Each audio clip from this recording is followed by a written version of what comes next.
večnost in zato so vsi večni. Q.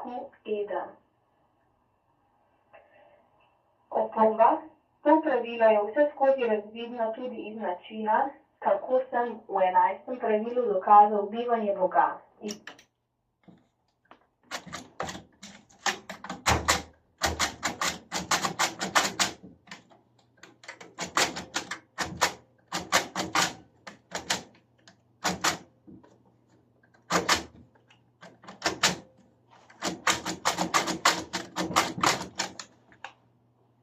Ja, takole, jaz sem sicer študiral v začetku 90. let, ko so bile že druge tehnologije, ampak magnetofon je še vedno prišel prav, še vedno je bilo kar nekaj literature tudi na magnetofonskih trgovih in ker sem slep, sem potem si takole zapisal v brajci pač povzetek tega, kar sem slišal na magnetofonskem traku.